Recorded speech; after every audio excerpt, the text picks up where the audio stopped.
Assalamu alaikum everyone. Hope you are well and doing great with my channel.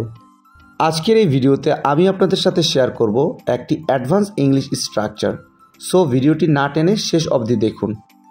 কখনো না কখনো সে তোমাকে ভালোবাসবে, কখনো না কখনো আমরা খেলায় জিতব, কখনো না কখনো তারা আমাকে খুঁজবে, কখনো না কখনো সে আমাদের বাড়িতে আসবে।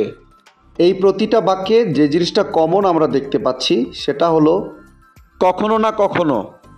সো যখন আমরা কোনো সেন্টেন্সে কখনো না কখনো বাক্যটি দেখতে পাবো, সেক্ষেত্রে আমাদের ব্যবহার করতে হবে সামটাইম অর দ্য আদার।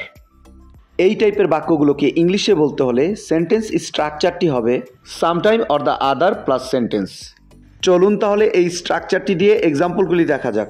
কখনো না কখনো সে তোমাকে ভালোবাসবে, sometime or the other he will love you, sometime or the other he will love you. কখনো না কখনো আমরা খেলায় জিতব, sometime or the other we shall win the game, sometime or the other we shall win the game.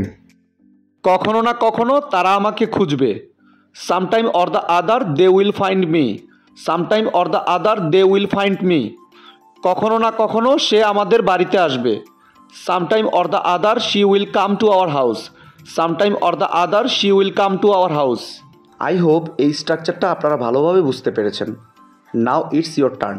কখনো না কখনো সে আমার জন্য কাঁদবে, কখনো না কখনো সে আমার জন্য কাঁদবে। এই বাক্যটি ইংলিশে কী হবে আপনারা কমেন্টে লিখে জানাবেন।